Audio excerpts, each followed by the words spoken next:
The story begins in the 70s. At that time, a well-known student on campus named Samso went to meet his senior, Miss. They discussed plans to restructure positions in the organization. Miss strongly supports Sam to run as head of BEM to continue his struggle when he was still serving at his alma mater. In fact, Miss printed hundreds of pamphlets supporting Sam in order to win in the election later. To win over the voters, Sam throws a big party at the family's villa. They spread the party invitations to everyone on campus. Meanwhile, Inspector Azmi is still looking for the mastermind behind the disappearance of 27 young people. Among the many missing persons search lists, the police have just completed one case where the victim was found lifeless. The location where the 27 people disappeared was in a large forest area and was usually used for camping. After a few days passed, Sam brought along 6 other friends to go to the villa to prepare everything needed for the party. Miss, Ray, Ilyas, Ima, Tina, and Yasmin. In the yellow Kami car, Sam again checked the anklet he was about to give to someone he loved.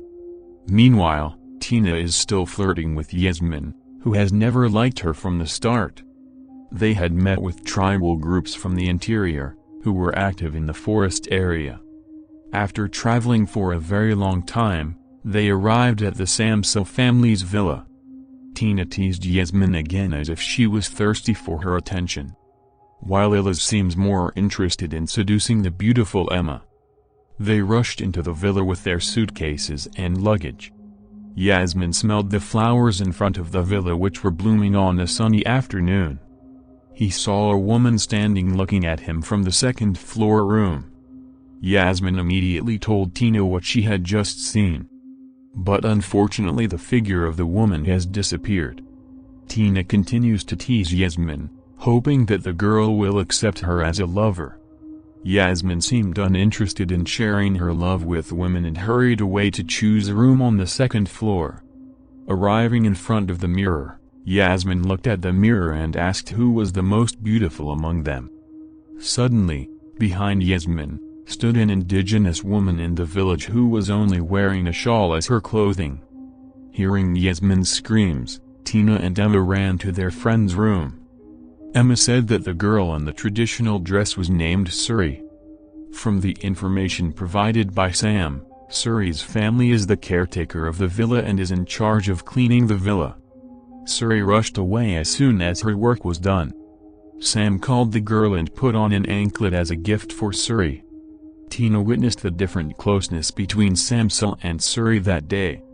Sam invites his 2 friends Ray and Mish to go visit Suri's father, to deliver goods ordered by Takbaden at his house. They walked through the forest until Ray accidentally stepped on the areca leaves which were arranged neatly on the mound of earth. It turned out to be a traditional tribal cemetery in the village. Seeing a man making offerings near the tomb, Miss and Ray giggled. They seem to insult local traditions that are still full of supernatural things. Arriving at Takbaden's house, Sam immediately handed over the ordered goods while asking permission to hold a gathering at his family's villa. Not to forget, Sam introduced Mas and Ray to Takbaden, who was the chief of the tribe in the village. Even though Takbaden really trusted Samso and allowed him to party, Takbaden reminded him again that Sam's friends could also maintain their attitude in the area. Sam promised and guaranteed that his friends would not do anything out of the ordinary there. Takbaden stared hard, while advising Samso to be wiser in his words, because a sentence could make Samso be blamed if something happened one day. That night, the 7 friends except Yasmin, had a party together while listening to music. Ima sits on Samso's lap, questioning the man's reason for rejecting his love. Samso said that Ima was indeed a beautiful and smart girl, but Samso did not want to lie to his own feelings. Because in reality, Sam doesn't really care about Ima. In the kitchen room there is an iron chain that is usually used to hang meat, as well as a large iron box for freezing ready-made pieces of meat. The next morning, while Suri is cooking in the back of the house, Yasmin surprises her.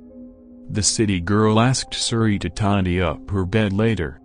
Suri just nodded and continued slicing plantain leaves. The blood on his hands dripped onto the leaves. Suri sucked her own blood, and chewed on the blood-stained leaf. He cast a healing spell while dressing his wound with crushed leaves. After the incantation was finished, the wound on Suri's finger disappeared as if it had healed in the blink of an eye. In the garden, Samsel enjoys reading a book while enjoying the fresh air and the beautiful nature. Suri's anklets jingled, distracting Sam from his favorite book. He heard Suri walking while chanting a spell to protect the house from evil energy. Suri said that rice and salt can drive away evil spirits that want to enter the house. Ray and Ilaz laughed again at Suri, who really believed in mystical things. Sam asked Suri to go to the kitchen to prepare drinks for the guests who will be arriving soon. Not long after, the invited guests seemed to throng the front yard of the magnificent villa. They enjoyed a large party held to attract student sympathizers.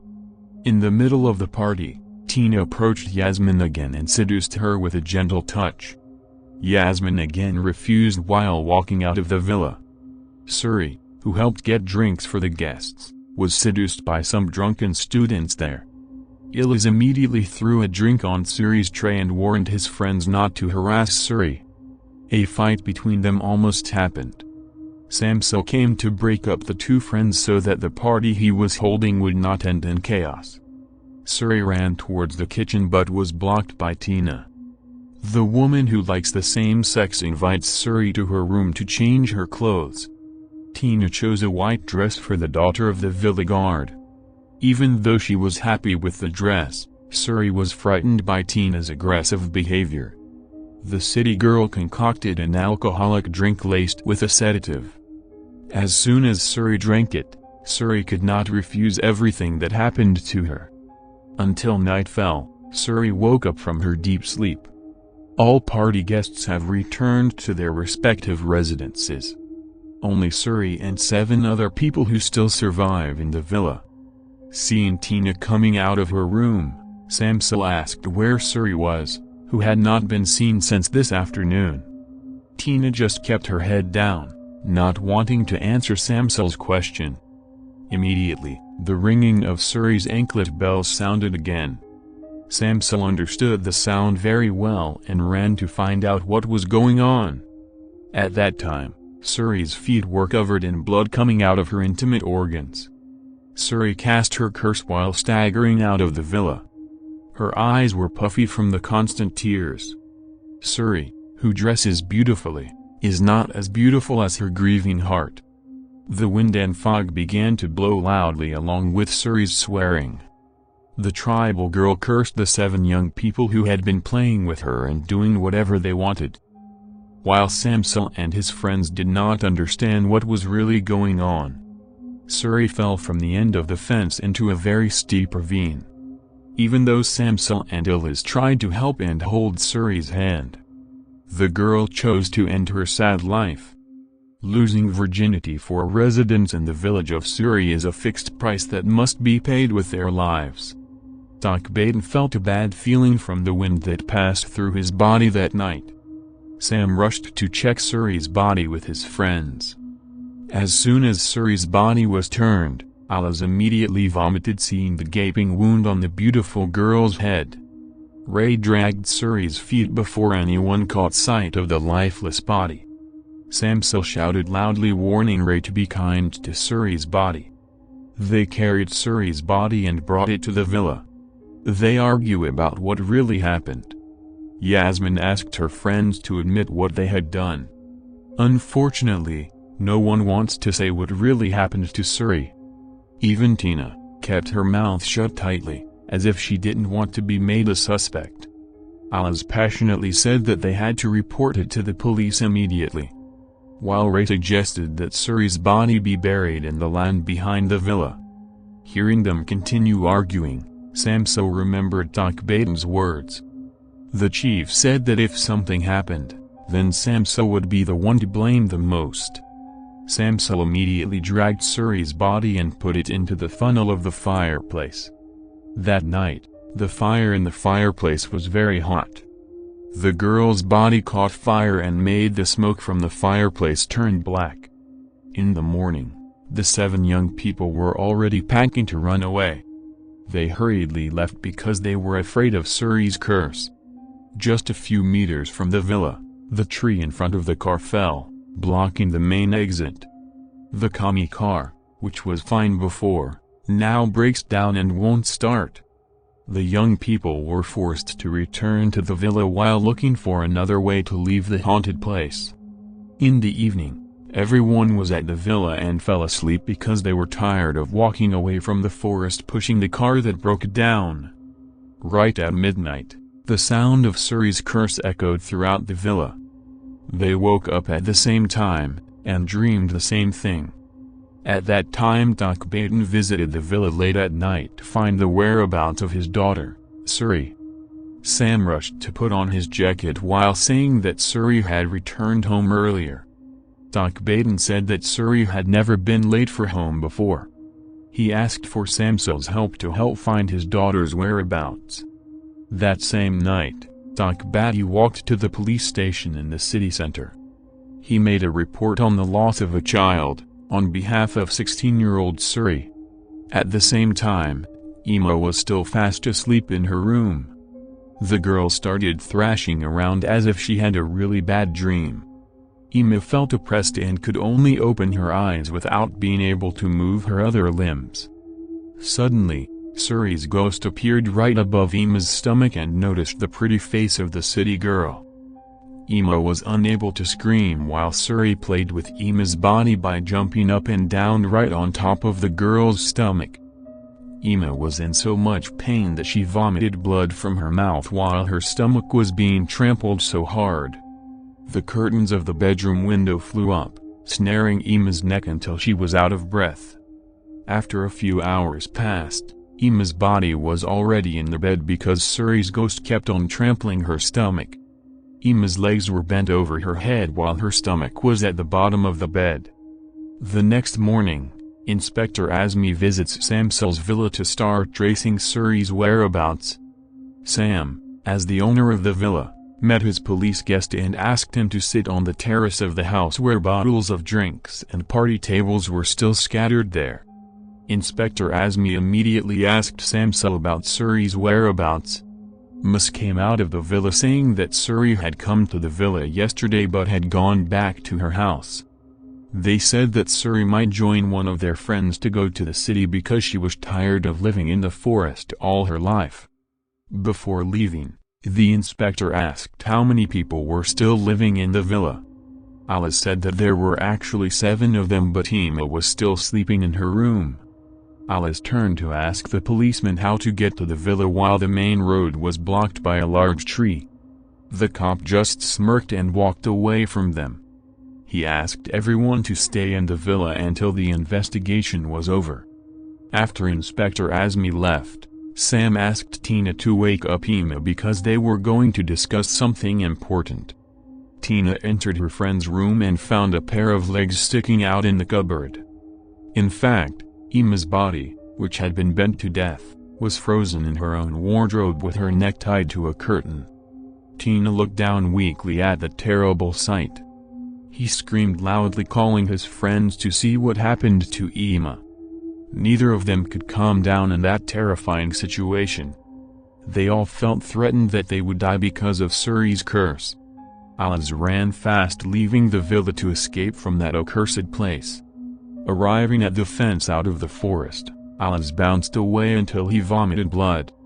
They helped Alice to return to rest at the villa.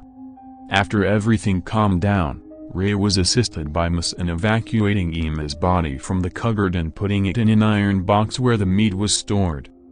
They believe that Emma knew what really happened to Suri to be the first to die.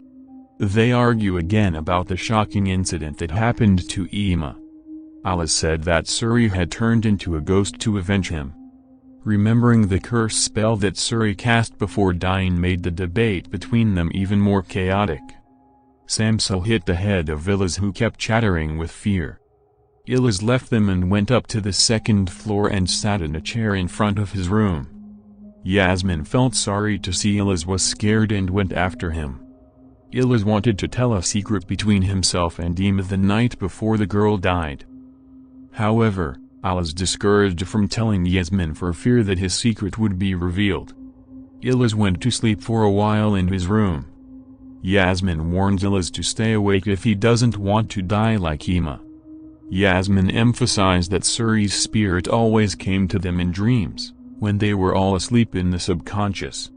Illes remembered what happened to Ima and was very grateful to Yasmin, who always cared about her friends. Illes went to lie down in his room. The fire in the fireplace of the villa was still burning as if it could never be extinguished. Yasmin approaches the fire, while Illes reminisces about Ima's departure. Illes has indeed had feelings for Ima for a long time. At the party that afternoon, Illes had made out with Ima and told him what really happened. At that time, Illes was confused about what to do and wanted to tell Sam. But Ima forbade Illes because if Sam found out about the incident, the party would be chaotic, and they were all kicked out of the villa immediately. Little did he know, Illes had fallen asleep while lying down remembering Ima. In his subconscious, Illes was already in a narrow tunnel where both ends were burning with burning fire. Illes ran to the other end until he met Suri's figure behind him, flowing hot liquid made from his own melted flesh. The ghost of the woman walked slowly closer to Illes while Illes continued to scream that he was innocent. Suri returned to chanting her curse until Illes shuddered in fear. Suddenly the wall of the tunnel, which was similar to the inside of the fireplace, moved narrower and squeezed Elijah's body. The fire grew hotter as the dry wood that Yasmin tucked into the fireplace burned. Illes screamed in pain when his body was burned alive there. Yasmin gasped when she saw Illes' shoe fall right on the firewood. The puff of smoke that was all white, now turned black again. Yasmin started to worry about Illes and asked her friends where the man was. Ray said that Illes might have run away from the villa because he was so scared. Samsel again begged his friends to tell what happened to Suri. Tina felt cornered and turned to accuse Sam of doing things. Tina said that if Sam had a special relationship with Suri, it was evident from the extraordinary treatment, including giving him an anklet as a gift. Sam approached Tina angrily. He emphasized that Suri is family to him because they have known each other since childhood. Sam said his relationship with Suri was not solely based on love, but affection like his own family. Samsel couldn't possibly hurt Suri because if he wanted to hurt her, Sam could have done that a long time ago with ease. At the same time, the police investigated the identities of the 7 students staying at the villa. Rizal, Asmi's assistant inspector, said that the 7 students had no previous criminal history. The next day, all the occupants of the villa looked very tired because they didn't close their eyes for 2 nights. Samsel started to think about telling Tak what really happened to his inner self. Yasmin agrees with Samsel's idea so they won't be terrorized by Suri's ghost. To get rid of drowsiness, Ray decided to take a warm bath. That morning, the water faucet in his room didn't usually turn off. He continued to turn on the hot water faucet until boiling water was very hot. While waiting for the water in the tub to be full, Ray washes his face in the sink with glazed eyes and a limp body, exhausted. He didn't realize that the reflection in the mirror didn't follow his movements. Suddenly, Suri's ghost appears, making Ray's body crash into the glass. The toilet mirror shattered and the ghost attacked Ray again, dragging his body and drowning him in the hot bath water. Ray's body, which was getting weaker when exposed to broken glass, was stabbed with a sharp mirror until he was lifeless.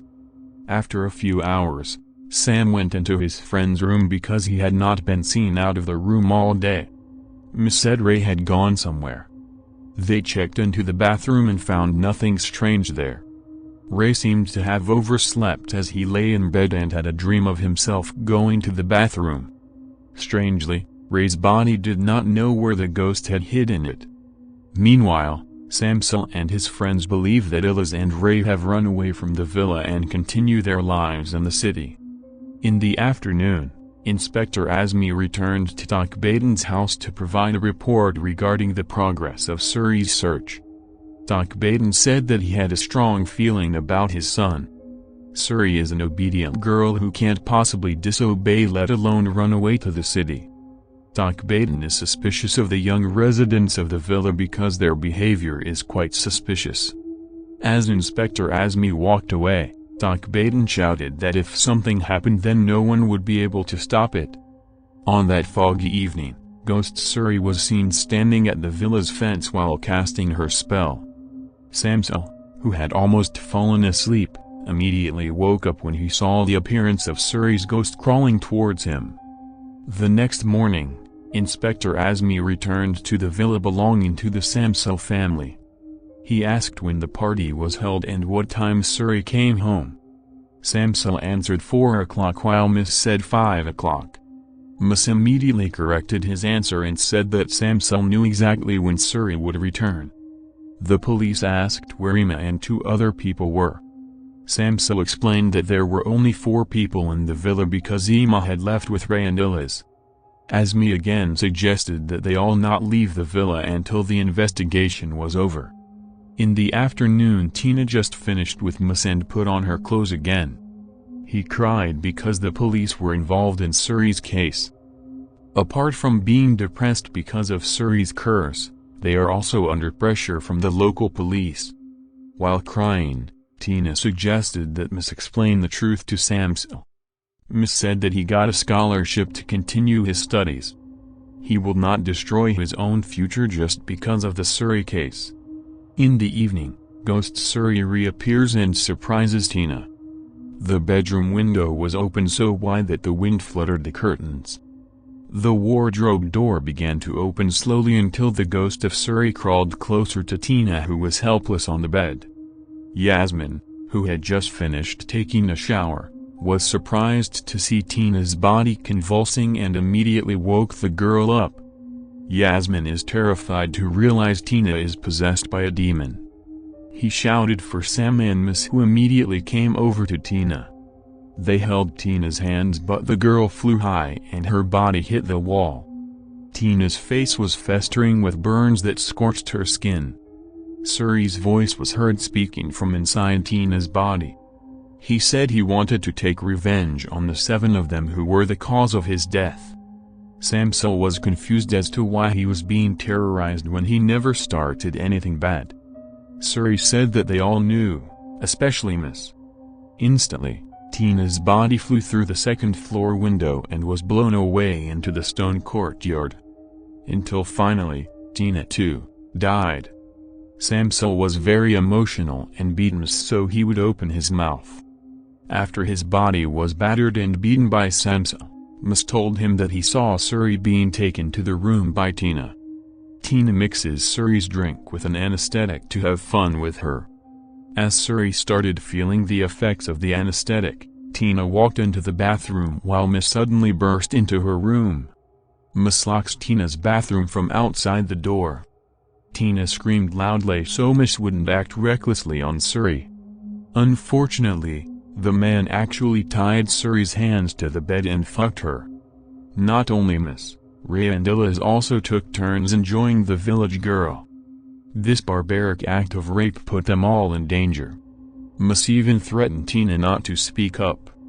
Yasmin cried hearing Miss' confession. While Samsel dragged his own friend in front of the fireplace and was about to shoot him in the head. Miss only smiled and said that Samsel was more savage because he had the heart to burn Suri's body. They carried Tina's body and put it in a safe with Ima's body. In that room, Samsel forces Yasmin to admit to his own crimes. Yasmin said that she had never done anything to Suri. Sam did not believe that answer and left the 2 of them. Samsel tried to calm down by soaking in warm water in a tub. He remembered his memories with Suri right before he died. In a confused state of mind, Miss suddenly pointed a knife at Yasmin's neck. It seemed Miss had gone mad from the intense pressure on his mind. Samsel prevented this dangerous action and snatched the knife from Miss' hand. Samsel poured sleeping pills into the drink and gave it to Miss. Samsel walked out looking for a solution to be able to leave the villa safely. Seeing Takbaden standing there, Samsel immediately begged for forgiveness and told him what really happened. Takbaden gave a necklace to Samsel and told Samsel to hurry away from that place. Takbaden burst into tears knowing what happened to his only daughter. Elsewhere, the police found a case of same-sex lovers who had ensnared Tina, but the case was closed. In the evening, when Miss drifts off to sleep, Suri's voice is heard again chanting a spell. Miss dreams of the night that Suri fell into the abyss. Miss is taken to another realm where he sleeps in the middle of the wilderness. Miss screamed in pain at Suri's voice reciting a spell. At the same time, Yasmin couldn't find Miss where she was, even though she was sure before that Miss was sleeping on the couch in front of the fireplace. Miss, who is trapped in another world, is being chased by a Suri ghost and his hand is wrapped around a tree root. Miss' body was stretched out and stabbed to death again. Even though Miss whined apologetically, the heinous mistake he had committed was impossible to forgive. Yasmin was confused to find Miss and Sam who were not in the villa. By that time, Sam had managed to escape using a commie car and exited the forest towards the main road. Yasmin followed Samsel but the forest boundary fence was locked with an iron chain.